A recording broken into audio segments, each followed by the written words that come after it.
Saya try juga cari kerja dekat dengan rumah tapi tak ramai orang nak ambil OKU yang macam saya. Mungkin bagi diorang, saya ni terlalu rendah. Bagi saya, setiap OKU dia ada cara dia sendiri. Allah bagi dia keistimewaan lain-lain.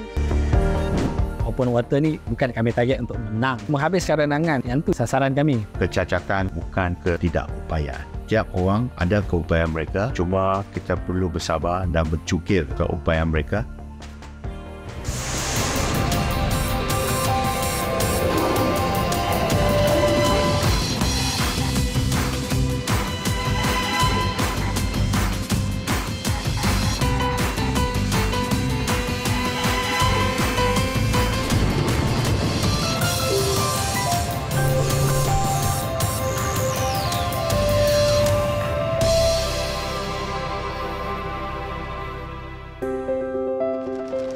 Masa tu saya baru nak memberanikan diri masuk sekolah dan masa tu ada seorang lelaki tu dia cakap saya wanita terpendek sedunia.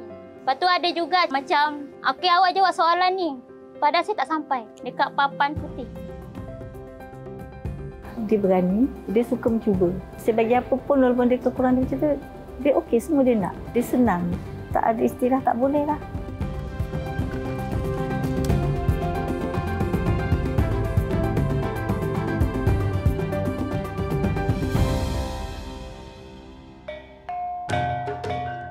Pameran Warisan Songket Borneo 2024 yang diadakan di Kuala Lumpur baru-baru ini adalah sebuah festival yang bukan sahaja meraihkan hasil tenunan fabrik etnik dari Kepulauan Borneo, malah turut memaparkan serta menjual produk giliran songket yang dihasilkan oleh warga kelainan upaya.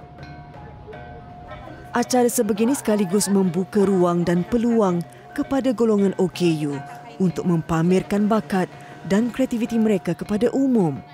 Dan antara yang mencuri perhatian ialah wanita comel dengan tas tangan songket yang dihasilkannya sendiri.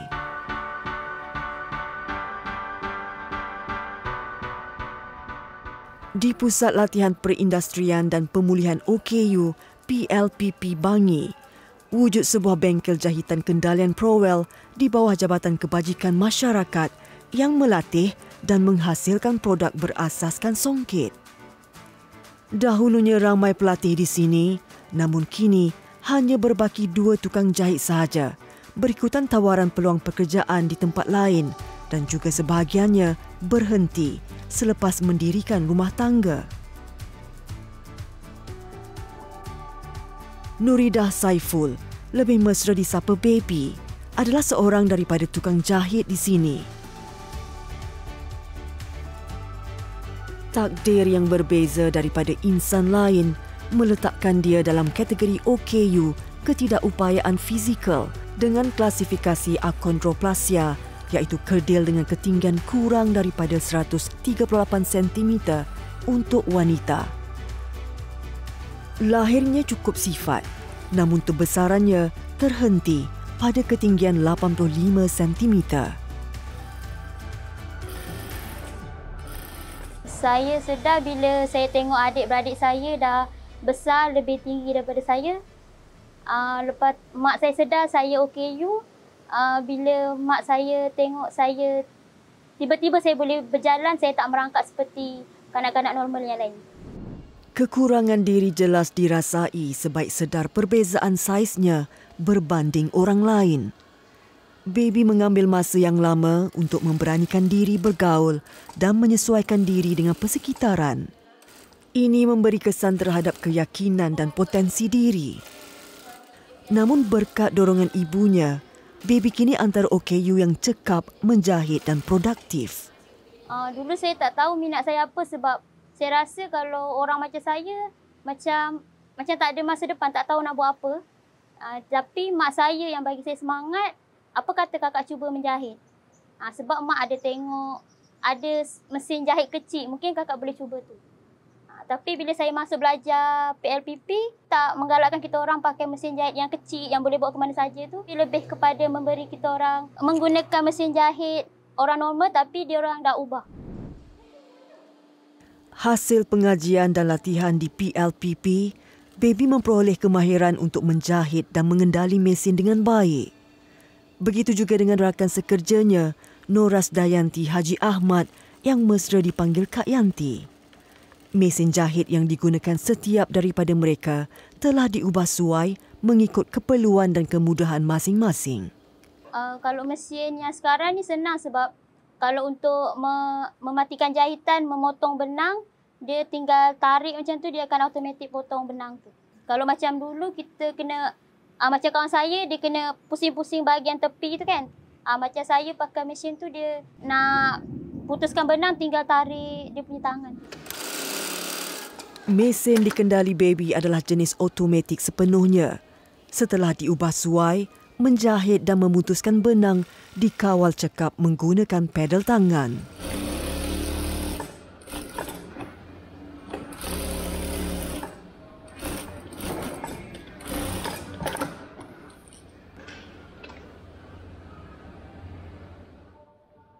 Selain Baby dan Kak Yanti, pelengkap kepada keseluruhan operasi bengkel jahitan ini ialah guru mereka, Nur Iyani Muhammad Yatim.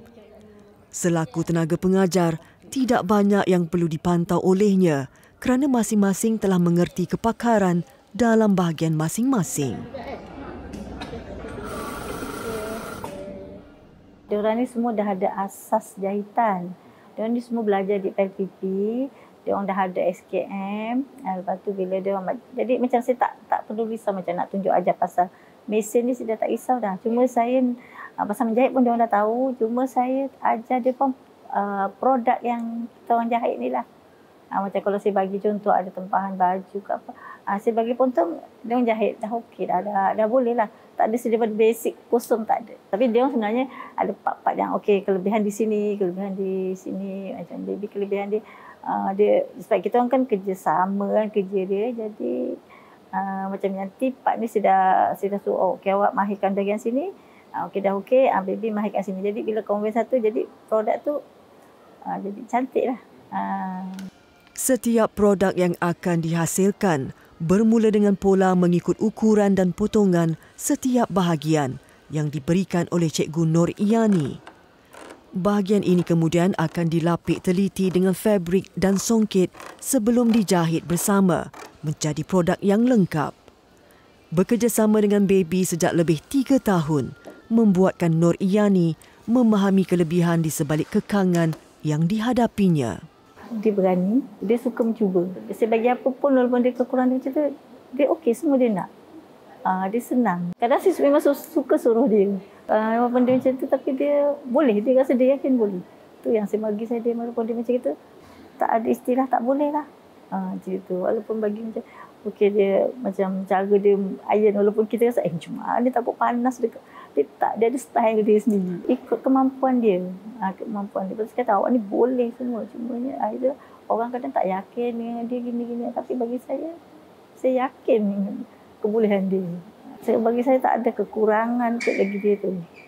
Cuma itulah dia terpaksa lah kalau dia nak. Berarti dia bawa kerusi dia. Macam tu je. Selain daripada mesin jahit yang telah diubah suai, perkakasan dan peralatan menjahit lain adalah normal. Setiap daripadanya memberikan cabaran tertentu untuk Baby kendalikan. Meskipun begitu, dia kekal menghadapi tuntutan tugasnya ini. Oh, cabaran dia tu. Macam nak pakai gunting, kena pakai gunting orang normal yang besar kan. Saya buat je macam streka tu pun sebenarnya berat tapi saya tetap je streka macam orang biasa sebab bila lama-kelamaan kita akan biasa akan rasa benda tu ringan. Bagi saya setiap pekerjaan tu dia ada cabaran dia masing-masing lah. Sebab masa saya jahit baju pun dulu saya pernah jahit baju Melayu yang paling besar. Tu pun cabaran jugalah. Redha dengan kekurangan dialami, Baby mengadaptasi setiap daripadanya dengan tenang mengikut kemampuan diri. Perkara yang dahulunya sukar beransur mudah. Alah bisa, tegal biasa. Sebab saya tak sampai je tu. Lalu orang kan panjang. Saya macam tu cara saya lah. Bagi saya setiap OKU dia ada cara dia sendiri. Allah bagi dia keistimewaan lain-lain. Saya try juga cari kerja dekat dengan rumah tapi tak ramai orang nak ambil OKU yang macam saya. Mungkin bagi diorang, saya ni terlalu rendah untuk OKU kerdil yang lain. Selalu kalau saya keluar dengan kawan saya lah, kadang-kadang ada orang tu siap merekod. Bagi saya kalau orang normal, kalau dia pandang sekilas tak apa ni, kalau duk manggil-manggil suruh orang tengok kita macam tu satu hinaan lah.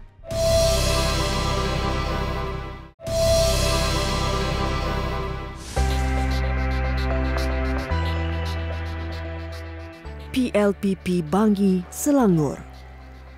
Di sini terletak sebuah bengkel jahitan yang menghasilkan pelbagai produk berasaskan songket. Kesemuanya dihasilkan cermat oleh 3 wanita kelainan upaya fizikal dengan kepakaran masing-masing. Fungsi mereka saling melengkapi. Seorang daripadanya ialah Nuridah Saiful atau Baby yang mempunyai pengalaman menjahit pelbagai jenis baju sebelum bertapak di sini. Kalau menjahit kat kedai tu dia lebih banyak kerja, lebih stres lah sebab customer nak cepat, bila dia nak urgent tu sampai tak rehat. Lagi-lagi kalau bulan puasa, nak raya kan mesti orang akan tempah baju banyak. Kadang-kadang kalau lepas sahur tu tak tidur sampailah ke buka. Memang jahit non-stop lah sebab nak siapkan baju raya orang kan. Di sini tekanan kerjanya berbeza. Mereka perlu menepati tarikh akhir menyiapkan setiap tempahan tanpa mengendahkan kekangan yang dihadapi setiap daripada mereka. Best lah sebab diorang tak tekan kita buat kerja kan. Kalau kita penat, kalau kita diam tu maknanya diorang tahulah mungkin kita orang nak rest ke. Diorang tak akan push suruh buat. Kadang-kadang kalau kita orang bosan main phone pun dia tak akan marah.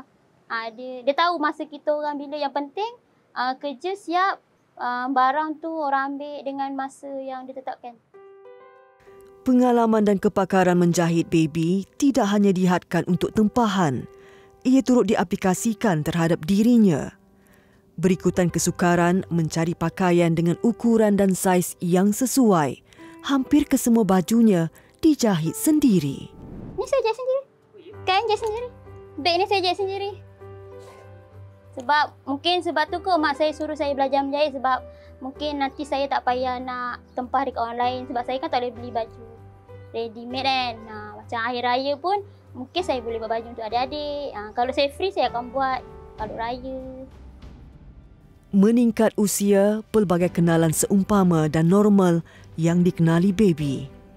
Ia menjadi pencetus semangat dan keyakinan buat dirinya yang kerdil untuk terus berjiwa besar. Bagi saya, kisah sedih saya masa saya baru nak memberanikan diri masuk sekolah dan masa tu saya dah ajar dulu. Mak saya nasihatkan saya kena beranikan diri, saya kena bersekolah supaya saya boleh pandai macam orang lain. Yang buat saya sedih tu bila kita orang beratur masa tu kan kita kanak-kanak kan. Ada seorang lelaki tu, dia cakap saya wanita terpendek sedunia.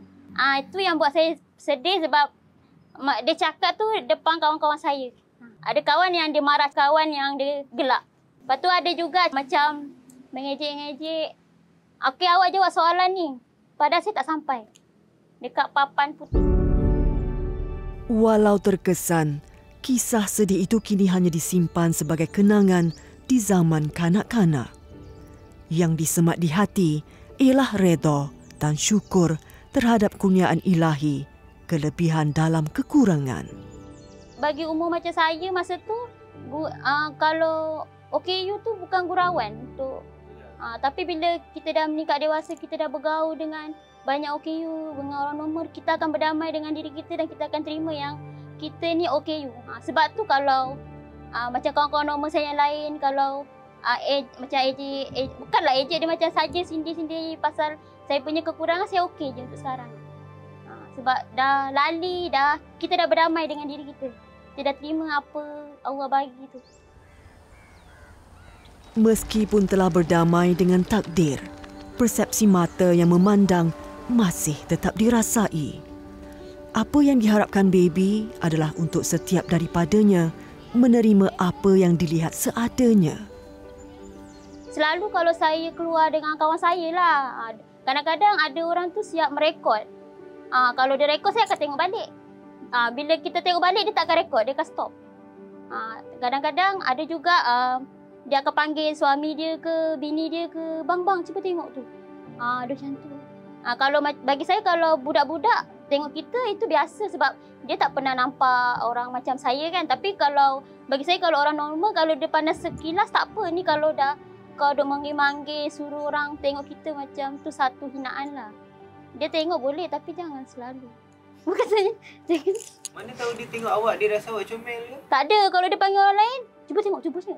Ni lah kalau dia cakap, comelnya dia. Saya diam je lah. Ada juga akak macam tu. Cuba tengok comelnya. Saya okey. Ada juga yang cakap comel. Ada juga, bang cuba tengok tu. Kalau tengok tu kan tak cakap comel kan.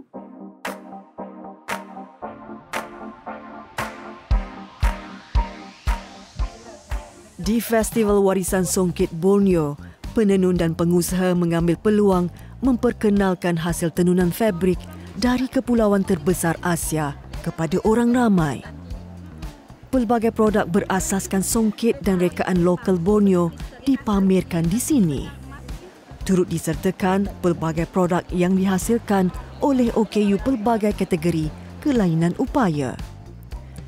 Ia menjadi bukti bahawa di sebalik setiap kekurangan ada bakat, keupayaan dan kemahiran yang membolehkan golongan ini memberi sumbangan kepada ekonomi kendiri dan negara. Yang diharapkan daripada pengunjung bukanlah simpati, akan tetapi apresiasi terhadap minat dan bakat yang ditonjolkan. Begitu juga dengan Baby yang satu hari nanti memasang impian untuk mempunyai perusahaan sendiri dan membalas jasa ibu bapa. Kalau ada rezeki, saya nak buka kedai saya sendirilah. Duduk dengan mak, tak payah duduk jauh-jauh. Kan sekarang ni saya kan duduk jauh daripada mak kan. Sedangkan adik-beradik yang lain duduk dekat. Saya try juga cari kerja dekat dengan rumah tapi tak ramai orang nak ambil OKU yang macam saya. Mungkin bagi diorang, saya ni terlalu rendah untuk OKU kerdil yang lain. Sebab banyak juga saya pernah minta jahit, IT, macam office ke apa kan. Tak ramai orang nak ambil saya lah. Tak ada. Orang yang tengok saya boleh buat kerja, dia akan ambil. Tapi kalau macam orang nak tengok saya, dia akan tak yakin.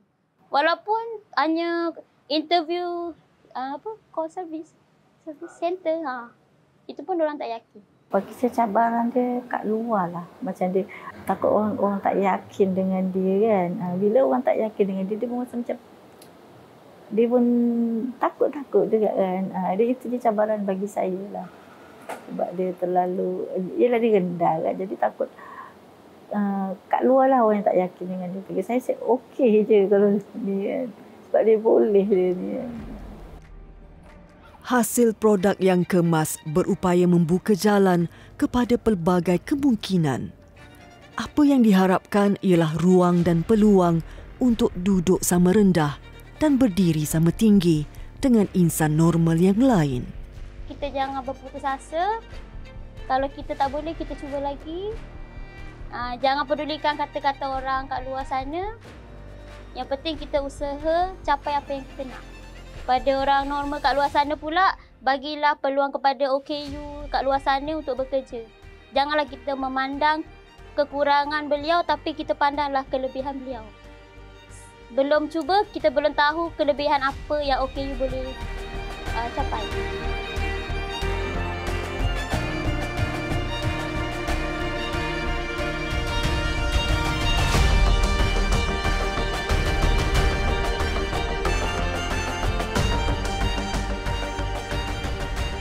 Kudrat dan keratnya kecil, namun jiwanya besar. Setiap jari yang halus ini menghasilkan seni yang pelbagai. Abaikan pada ukuran, tapi endahkan pada kepakaran. Yang kerdil jangan dipencilkan kerana darjatnya sama bermaruah. Semoga tercapai impian dan harapan agar menjadi inspirasi dan pendorong kepada yang belum berani melawan ombak. Cara mengajar amat sukar sekali. Mereka penglihatan masalah dan kita nak ajar seperti kanak-kanak biasa jauh berbeza. Jadi terpaksalah ambil inisiatif saya sendiri mewujudkan sesuatu suasana supaya mereka suka dengan air. Bagi saya, apa yang saya nak adalah bagi lebih banyak maklumat kepada masyarakat tentang sebenarnya banyak benda yang sebenarnya OKU boleh buat. Mungkinlah dengan cara yang agak berbeza, tapi sebenarnya result dia sama je kalau ikutkan.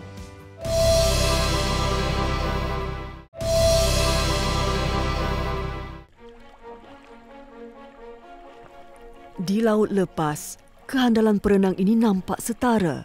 Tiada bezanya. Tangkas melawan arus menuju ke destinasi. Hanya apabila tiba di daratan, naik ke pantai atau keluar dari kolam renang, barulah terserlah kelebihan dua perenang ini. Air yang dalam ditongkah dalam kegelapan. Mereka adalah penakluk istimewa yang sukar ditandingi insan biasa. Faik Adnan dan Jeff Wong antara dua atlet renang Malaysia yang saban tahun melakar pengiktirafan, bukan sahaja di Malaysia, malah peringkat antarabangsa. Dengan bimbingan Dato' Ooi Win Juat yang ibarat tongkat dan tali sekaligus untuk mereka bertaut dan berpaut.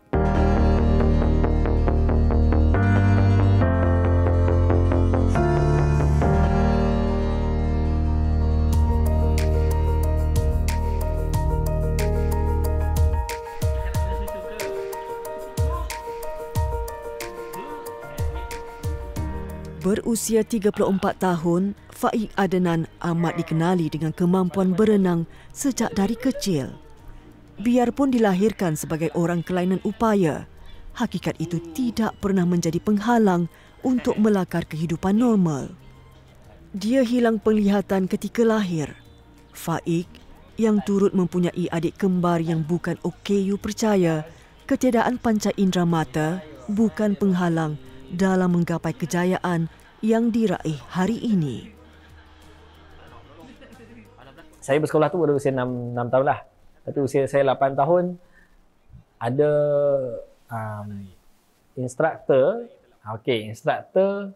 yang mengajar di sekolah kami itu melalui kelolaan jurulatih saya daripada dulu sampai sekarang, Dato' Ooi Win Juat, mengajar kanak-kanak peringkat khas seperti kami strok renang yang maksudnya strok renang yang betul. Pada setiap petang pukul 5 petang macam tu kami akan turun kolam. Jadi bermula daripada titik tolak daripada situ, saya berminat dalam aktiviti renang ni. Impian graduan kesusasteraan Melayu dari Universiti Malaya ini adalah mahu mengikut jejak langkah idolanya, Dato' Abdul Malik Maidin yang pernah merentasi Selat Inggeris satu ketika dahulu. Faik turut mempunyai cita-cita sama seperti orang lain. Sedari kecil, impian Faik adalah untuk menjadi pensyarah atau guru. Namun keseronokan yang diperolehi apabila berada di dalam air mengubah segalanya.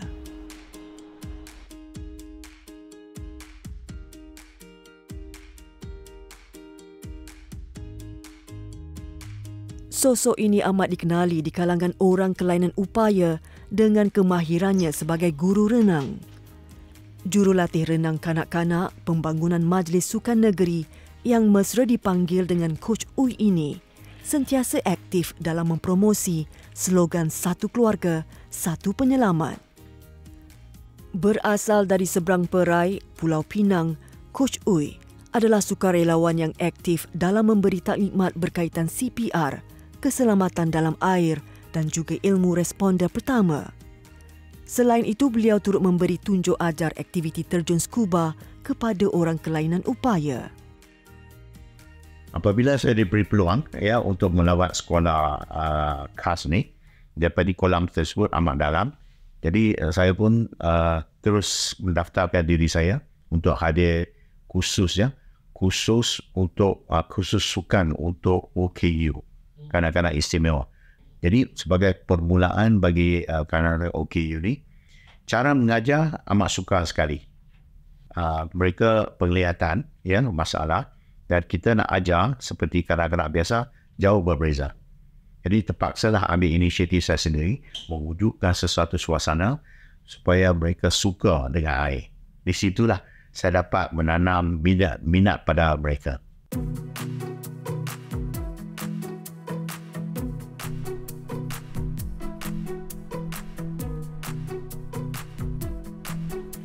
Jeff Wong, seorang lagi anak didik Coach Uy. Berusia 34 tahun, kelahiran Ipoh Perak ini menetap bersama keluarga. Faik ya, masa awal-awal dulu memang dah kenal dia pun. Masa awal-awal dulu lagi sebenarnya. Dia sebenarnya sekolah sebelum ada sekolah kebangsaan pendidikan khas Alma ni, dia sebenarnya kami mula daripada St. Nicholas tu dulu sebenarnya. Dan selepas tu masa tahun 1997 baru kami ditukarkanlah, maksudnya bukan ditukarkan, maksudnya mungkin baru sekolah tu dibuka dan kami dihantar ke sana lah, maksudnya untuk teruskan dengan dari satu dan sebagainya lah. Tidak seperti Faik, Jeff menyertai acara renang di dalam kolam. Antara pertandingan yang pernah disertai adalah Asian Youth Para Games di Jepun dan wakil negeri Perak bagi sukan renang kategori OKU. Namun selepas mengetahui acara open water yang disertai Faik dan Datuk Uy, mencetus minatnya untuk turut serta.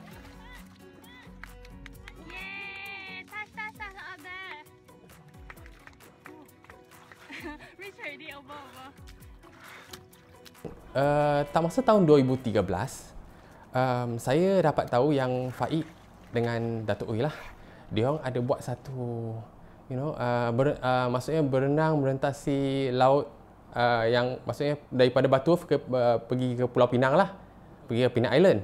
Jadi bila saya dapat tahu tu, saya rasa macam satu benda yang agak menarik, untuk saya join, untuk saya ikutlah selepas ni, sebab bagi saya apa yang saya nak adalah bagi lebih banyak maklumat ataupun info kepada masyarakat tentang sebenarnya OKU ni bukanlah kata semua benda tak boleh buat, tapi banyak benda yang sebenarnya OKU boleh buat, tapi mungkinlah dengan cara yang agak berbeza, tapi sebenarnya result dia sama je kalau ikutkan.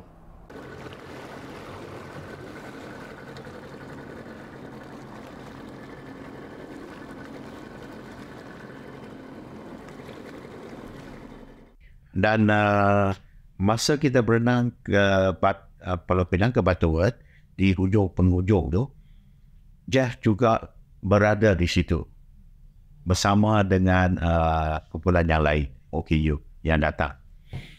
Di situ kita jumpa balik dan bincang. So kita pun menawar beliau sama you nak join, nak teruskan tak, you ada masa tak? Dia kata boleh, dia memang dia minat nak buat. 5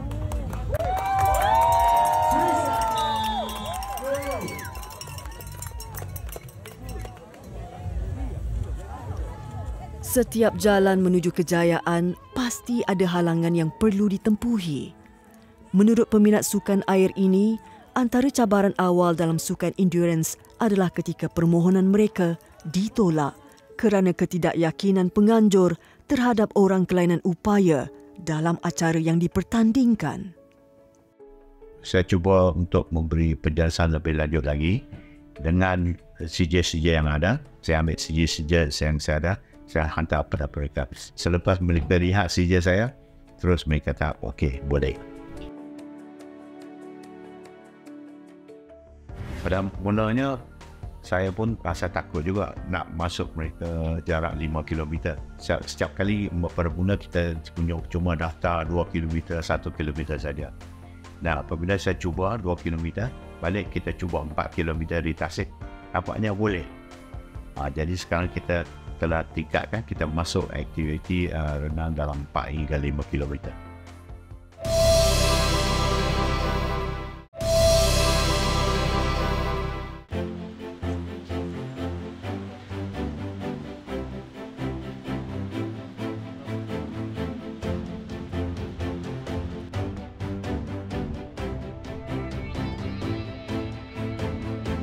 Sama seperti sukan lain, setiap atlet harus menjaga stamina dan membina kekuatan otot. Latihan kecergasan sememangnya faktor penting dalam meningkatkan prestasi fizikal. Ini tidak terkecuali buat Faik dan juga Jeff. membina masa yang lebih kuat pun bukan masa yang besar. Sebab kita terpaksa membina masa agility. Masa yang kuat dan cepat supaya pergerakannya akan lebih cepat dan mudah. Agility masa. Tidur. Leher tengah. Okey. Turun. Kepala turun. Oh, kaki naik atas. Kaki. Oh. Okey. Now. Saya pernah bekerja dengan dua company. Dulu saya pernah bekerja masa tahun 2015. So masa tu memang tak berapa fleksibel lah. Jadi untuk pergi training dan sebagainya itu memang susah sikit lah kan. Sebab bergantung pada waktu kerja dan sebagainya. Tapi untuk sekarang ni saya kerja sendiri, jadi saya boleh more fokus on satu cari income lah. Dua, apa yang saya nak lah. Faik dan Jeff turut menjalani latihan intensif bagi menguatkan stamina. Rutin latihan mereka sama seperti atlet normal lain. Menurut Dato' Ooi, latihan yang diberikan meliputi segenap aspek dan medium. Buat masa ini, mereka berdua sedang membuat persediaan bagi pertandingan yang bakal berlangsung Jun ini di Bali, Indonesia. Dan setiap kali bila ada tournament, sebulan sebelum kita akan adakan program latihan ini di semasa lah. Iaitu acara sukan, ada dalam air, kolam dan juga di gym. Tahan. Lower down. Turun lagi. 9. 10. Okey. Ya. 10. Turun, kepala tengok ke depan. Turun lagi.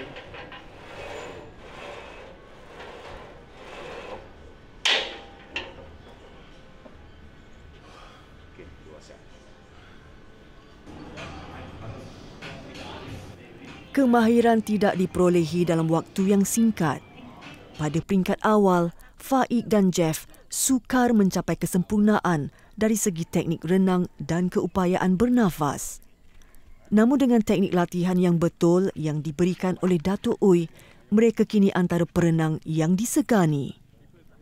Mereka berlatih di tasik kerana menurut Coach Ooi, ia adalah medium terbaik sebagai alternatif lautan.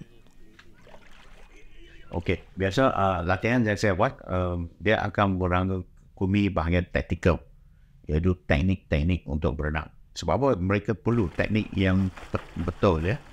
Kalau berenang tanpa teknik yang betul, dia akan cepat letih. Kalau teknik yang berenang, dia akan berenang laju dan tidak rasa letih sebab kita tidak akan menggunakan tenaga yang banyak.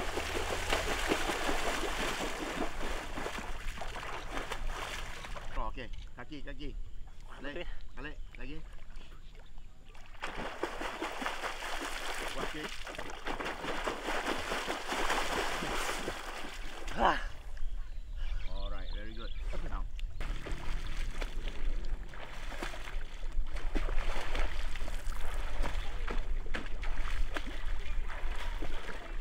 Pada mulanya saya pun rasa takut juga nak masuk mereka jarak 5 km. Setiap kali pada mula kita cuma daftar 2 km, 1 km saja. Nah, apabila saya cuba 2 km, balik kita cuba 4 km di tasik, nampaknya boleh. Jadi sekarang kita telah tingkatkan, kita masuk aktiviti renang dalam 4 hingga 5 km. Jeff, ikut saya punya direction sini. Okey. Dah bagi signal Okey. Get ready, Jeff. Go, sprinting, laju.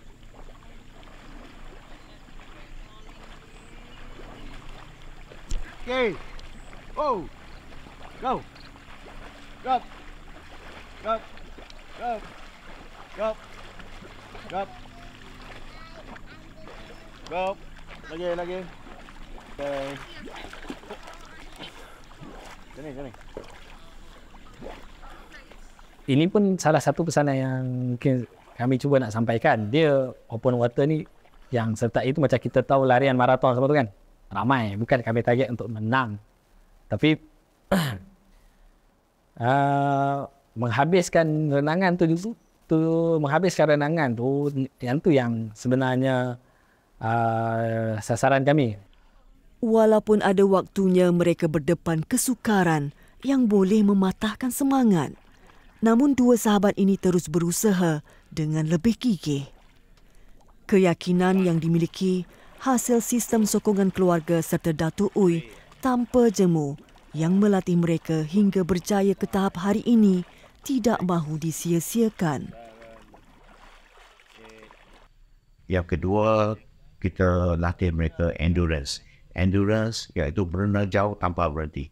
Supaya setiap kali kita berenang, dia akan merangkumi lebih kurang 2 ataupun 4 kilometer. Jadi ini akan membiasakan mereka supaya mereka dapat berenang lama tanpa berhenti, tanpa rehat. Bagi membantu Faik dan Jeff di laut lepas, Datuk Uy menggunakan teknik tali bagi memudahkan beliau memberi tuju arah kepada dua perenang ini. Sedikit sebanyak tali ini membantu agar mereka tidak tersalah haluan. Getah diletakkan di antara tali bagi mengurangkan tekanan pada tali. Ia akan diikat di badan Jeff, Faik dan Datuk Uy sebagai pemimpin di hadapan. Are you ready? Ya, okey. Baik. Okey. Okey, saya pergi dulu ya. Go. Nanti. Okey, jangan go. Baik go.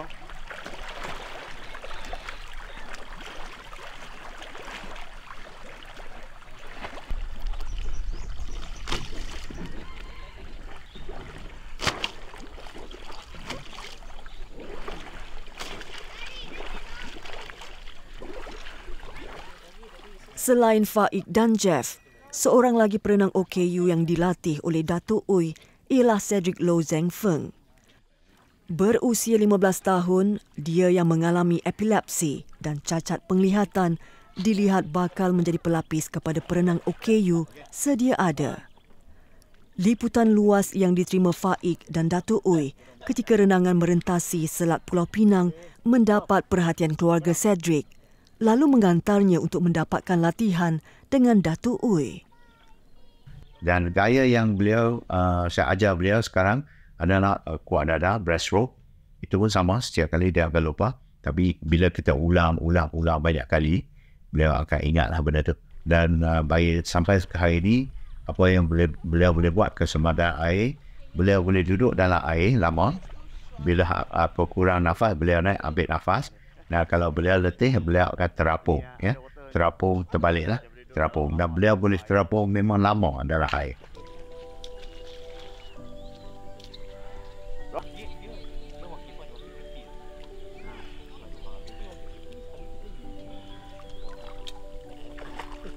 Okey. Okey. You fine. You fine. Disability isn't inability. Ya? Iaitu kecacatan bukan ketidakupayaan. Setiap orang ada keupayaan mereka, cuma kita perlu bersabar dan bercukir keupayaan mereka supaya mereka agak hidup seperti manusia insan biasa. Faik dan Jeffrey tidak pernah menjadikan status OKU sebagai alasan untuk gagal, malah menggilap keistimewaan dengan usaha yang gigih tanpa mengenal erti berputus asa demi matlamat yang mereka tetapkan. Kedua-dua mempunyai keluarga, penyuntik semangat dan jurulatih yang mempunyai kepercayaan penuh terhadap potensi mereka. Formula inilah menjadi ramuan penting kepada komuniti kelainan upaya seperti mereka. Tiada yang mustahil untuk berjaya, malah mengatasi mereka yang dilahirkan tanpa sebarang cacat celah.